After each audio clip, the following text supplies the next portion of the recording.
Market with प्रसादमध्ये तुमचं स्वागत आहे. आजच्या व्हिडिओमध्ये आपण असे इम्पॉर्टंट अपडेट बघणार आहे. स्टेप बाय स्टेप स्टार्ट करूया. व्हिडिओ ओनली फॉर एज्युकेशन पर्पजसाठी आहे. कुठल्या प्रकारे बाय किंवा सेल नाही आहे. आणि जे पण आपण ह्या व्हिडिओमध्ये जे पण शेअर्स डिस्कस करणार आहे, जे पण स्टॉक डिस्कस करणार आहे, ओनली फॉर लर्निंग पर्पजसाठी असतील. ज्यामध्ये ज्या स्टॉकमध्ये जे पण अपडेट असतील, न्यूज असतील, त्या गोष्टी आपण ह्या व्हिडिओमध्ये बघायचा प्रयत्न करणार आहे. सगळ्यात पहिल्यांदा आपण येऊया आर-बी-एन-एलच्या बाबतीत. आर-बी-एन-एलच्या शेअरमध्ये एक न्यूज आली होती, ज्यामध्ये कंपनीला ऑर्डर बुक भेटले, ऑर्डर विन झाले त्यांनी. 144 करोडची ऑर्डर बुक भेटले फ्रॉम साऊथ सेंट्रल रेल्वे. तर रेल्वेकडून त्यांना ऑर्डर भेटले. Obviously RVNL rail Vikas Nigam limited company mostly PSU company आणि पी-एस-यू कंपनीला जास्तीत जास्त जे पण ऑर्डर भेटतात ते जास्त करून रेल्वेजकडून भेटत असतील आणि रेल्वेकडून त्यांना ऑर्डर बुक भेटलेली आहे. फायनली जर का आपण त्याचा ट्रॅक रेकॉर्ड फंडामेंटल्स चेकआउट करायला गेलो, तर जूनपासून मार्च 25 पर्यंत फंडामेंटल एकदम चांगल्या प्रकारे होते. त्यामुळे त्याच्या शेअरमध्ये पण चांगल्या प्रकारात आपल्याला पोटेन्शियल बघायला भेटलं. त्यांचं कंपनीचं ऑपरेटिंग प्रॉफिट पण चांगल्या प्रमाणात आलं होतं. ऑपरेटिंग प्रॉफिट मार्जिन पण चांगल्या प्रमाणात आलं होतं आणि त्यानंतरनं प्रॉफिट त्यांचं जे आहे ते पण चांगल्या प्रमाणात गेलं होतं. बट लास्टचा जो क्वार्टर होता म्हणजे जून 25चा जो क्वार्टर होता ज्यामध्ये सेल एकदम डाऊन झाला.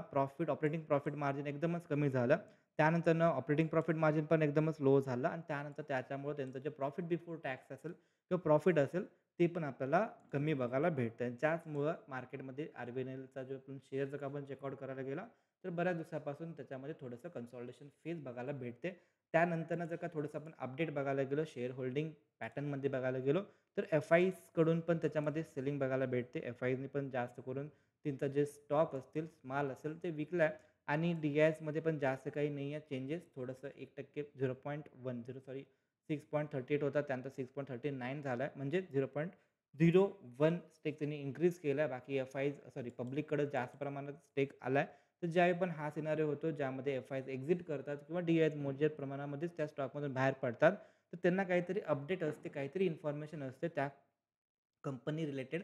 त्याच्यामुळे त्यांनी ते स्टेप घेतलेले असतील आणि हे पण वन ऑफ द रिझन असू शकतं. त्यामुळं पण त्यांना काहीतरी इन्फॉर्मेशन असू शकते, ज्यामुळे त्या स्टॉकमधून ते लोकं बाहेर पडले असतील. बट असं काही नाही आहे, की ते लोकं बाहेर पडले म्हणजे स्टॉक आता एकदम पडणार किंवा बाकीच्या गोष्टी, असं काही नाही. कंपनी फंडामेंटलीज खूप स्ट्राँग आहे. टेम्पररी त्याच्यामध्ये ऑर्डर बुक कमी आली असेल किंवा कंपनीचा सेल कमी झाला असेल.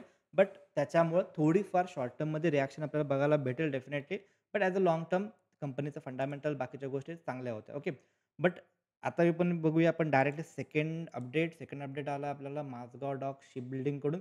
तर माझगाव डॉकला आणि नॅव्हल ग्रुप ह्यामध्ये joint force for next generation submarine प्रोजेक्टवरती ते लोकं काम करत आहेत आणि ती एक वन ऑफ द चांगली न्यूज होती, ज्यामध्ये नॅव्हल ग्रुप आणि माझगाव डॉक दोघं मिळून ह्याच्यामध्ये काम करत आहेत आणि माझगाव डॉक ही इंडियाची लार्जेस्ट वॉरशिप बिल्ड करणारी म्हणजे सबमरीन वगैरे बोटी रिलेटेड कंपनी आहे आणि ज्यामध्ये ती पी-एस-यू कंपनी आहे, इंडियाची लार्जेस्ट सेक्टरमधली काम करणारी कंपनी आहे.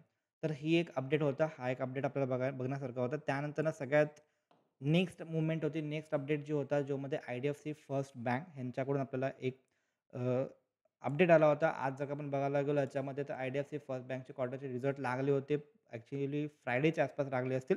त्यानंतर ह्याच्यामध्ये आज ऑलमोस्ट ह्याच्यामध्ये 7% ची आपल्याला ग्रोथ बघायला भेटली. क्लोजिंग नंतरनं ओके 20 ऑक्टोबर क्लोजिंग नंतर 7% ची ग्रोथ आपल्याला बघायला भेटली. ह्याच्या ग्रोथच्या मागे काय जेन्युइन रिझन आहे ते पण आपण चेकआउट करूया. त्याच्या आधी इन्फोसिसचा जो बायबॅक आहे जवळपास ₹1,800 पर शेअरचा त्यांचा बायबॅक आहे आणि 18,000 करोडचं ते लोकं बायबॅक करत आहेत. तर ती पण एक अपडेट होती. आता आपण बघूया की आय-डी-एफ-सी फर्स्ट बँकमध्ये नेमकं काय झालं आहे. त्याच्यामुळे त्याच्यामध्ये चांगल्या प्रकारात मूव्हमेंट आली होती.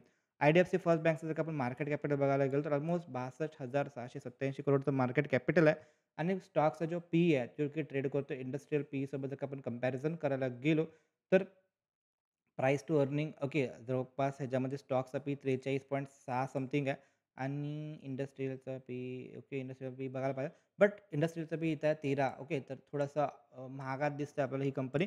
बट ॲज फंडामेंटल चालायचं. बट बाकीच्या गोष्टी जी की मेन अपडेट होती की आजच्या दिवशी 7% ह्याच्यामध्ये ग्रोथ का बघायला भेटली, तर ह्याच्यामध्ये one of the main reason आहे, ज्यामध्ये कंपनीचं जे ॲसेट क्वालिटी इम्प्रूव्हमेंट आली होती. एन-पी-एस जे असतात बँकिंगमध्ये ज्यावेळी पण आपण बँकिंगचं फंडामेंटल चेकआउट करतो, त्यामध्ये वन ऑफ द थिंग आहे त्याच्यामध्ये आपल्याला बघावं लागतं ते म्हणजे एन-पी-एस ओके.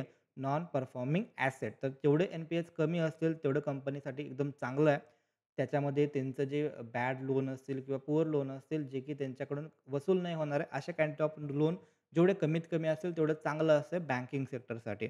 तर त्याच्यामध्ये जर का आपण बघायला गेलो क्वार्टर 1मध्ये 1.97 होतं. क्वार्टर 2ला 1.86 झालं. ही एक चांगली गोष्ट आहे. नेट एन-पी-ए जर का आपण बघायला गेलो 0.55 वरनं 0.52 आलं. तर हे सगळ्यात बेस्ट क्वालिटी इम्प्रूव्हमेंट आली. ॲसेट क्वालिटी सगळी चांगली आली. त्यानंतर बिझनेस ग्रोथबद्दल आपण डिस्कशन करायला गेलो, तर वाय-ओ-वायमध्ये ह्यांच्यामध्ये टोटल टोटल म्हणजे कासा ratio okay. Total advances, total deposit जर का आपण बघायला गेलो तर 19.5 ची इयर ऑन इयर बेसिसवरती ग्रोथ आहे आणि डिपॉझिटमध्ये 23.8 ची इयर ऑन इयर बेसिसवरती ग्रोथ बघायला भेटली.